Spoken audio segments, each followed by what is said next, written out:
bit overdue to see the dentist? Well, good news, the school is offering a free dental checkup. The Smile Caravan will be here in the beginning of December. If you have a consent form, you can get a free dental checkup. Consent forms can be picked up from your teacher or the front office. They must be returned by November 27th.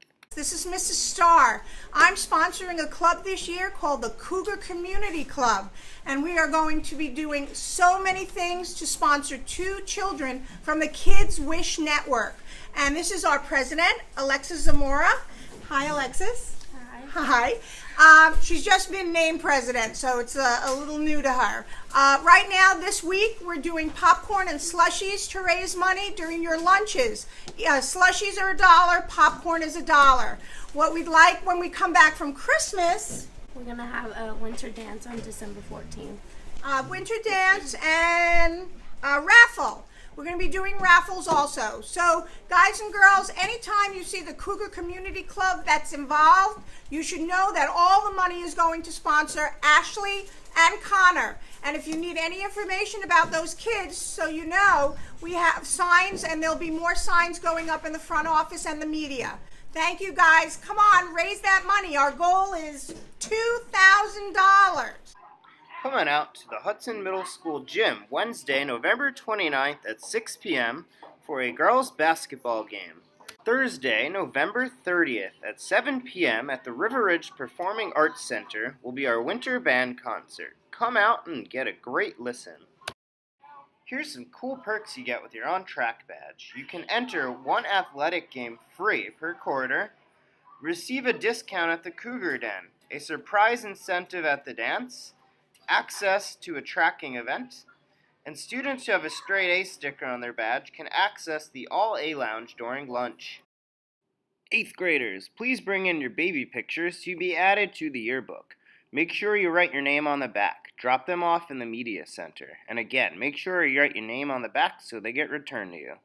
You can now visit the school website to order your yearbook. There will be only $20. Prices will rise after winter break.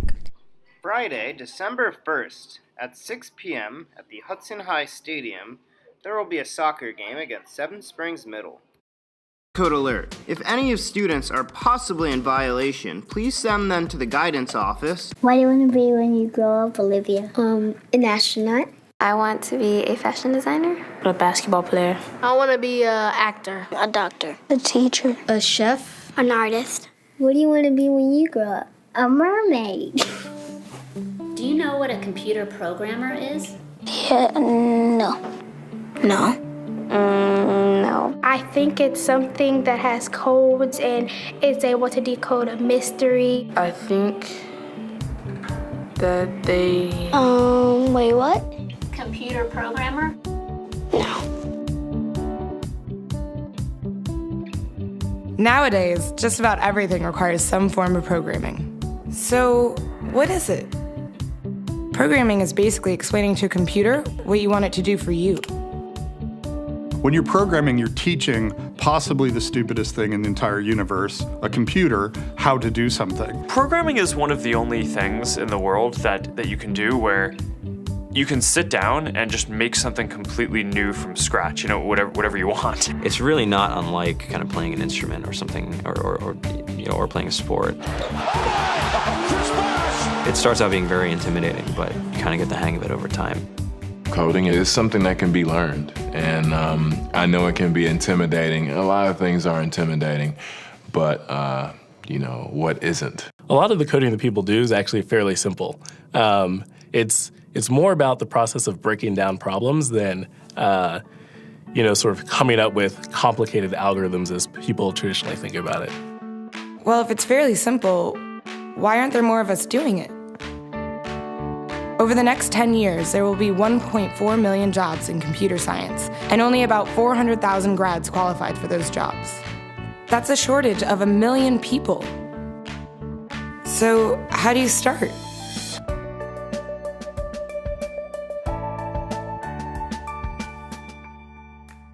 I was obsessed with maps when I was a kid, and cities specifically. So I taught myself how to program. I had a very clear goal of what I wanted to do, which is to see a map of the city on my screen and play with it. Put things on the map, move things around the map. See what was happening in the city, how it worked, how it lived, how it breathed. The best early thing was actually using software to decide when the classes in my school would meet, and that put me in a position to decide which girls were in my class.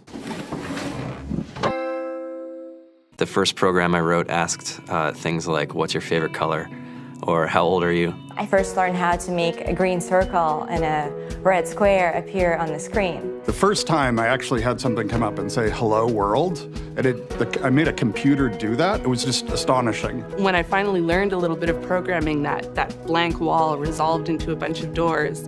And you open them, and finally you start to open enough doors that the light comes in. And to me, a finished program is like a structure filled with light. All the corners are illuminated. You understand the structure of it. It's a really serene feeling to have completed that.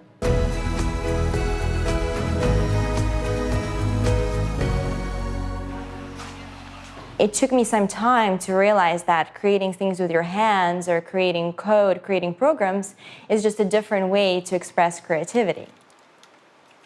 I think right now there's a big emergence of the culture of making. People who make their own scarves and hats, people who write their own apps. Now it's just limited by your imagination and sort of what kinds of ideas what kind of understanding can you build into the computer so that it can do these things that were previously impossible.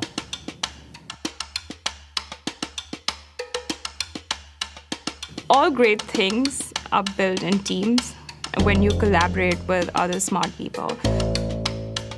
You're testing your ideas, you're stimulating each other. That's what makes us successful. It's not some flash of brilliance by somebody who then codes 24 hours a day for 3 weeks. It's what happened. The magic happens when we're all on the same page, collaborating and building something together.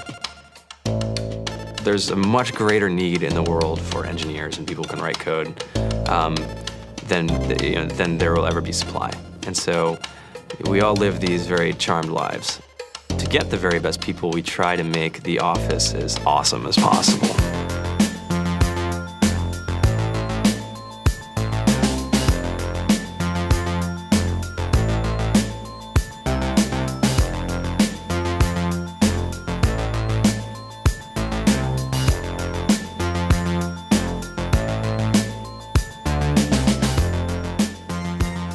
We have a fantastic chef, Free food, breakfast, lunch, and dinner. free laundry, snacks, even places to play and video games and scooters. There's all these kind of interesting things around the office and places where people can play or relax or go to think or play music or be creative. I went on the Bureau of Labor Statistics for the United States, and there's about a third of the pie that's all the things you would expect. It's, they're working in the government, they're working in typical technology jobs. But then, the rest of the pie, and it was the majority of the pie, just split down into these little teeny slices of every industry imaginable. And what it is, computers are everywhere. You want to work in agriculture? Do you want to work in entertainment? Do you want to work in manufacturing? It's just all over.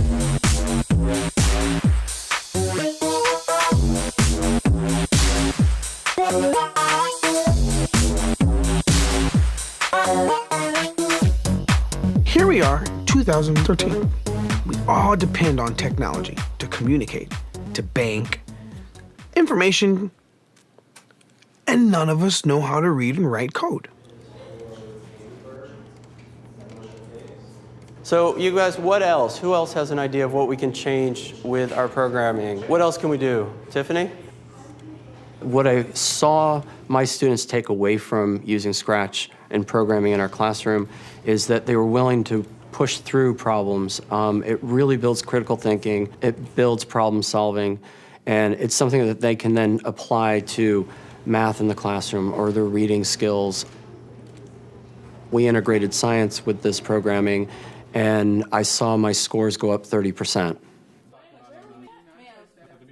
When I was in school, I was in this after-school group called the Whiz Kids. And when people found out, they laughed at me and, all these things. And I'm like, man, I don't care. I think it's cool. And, I'm learning a lot. And some of my friends have jobs. It's important for these kids. It should be mandatory to be a citizen on this planet, to read and write code.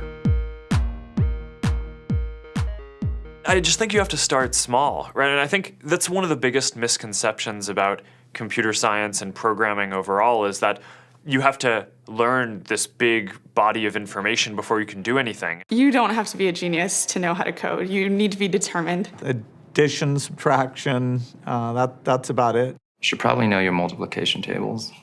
You don't have to be a genius to code. Do you have to be a genius to read? Do you have to be a genius to do math? No. No.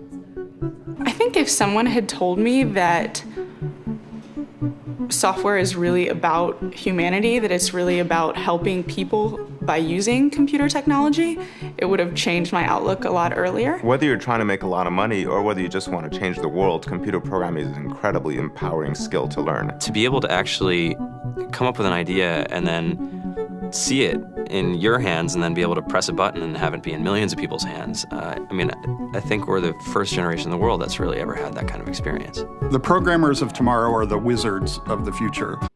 Computer Science and Education Week will be December 4th through December 10th.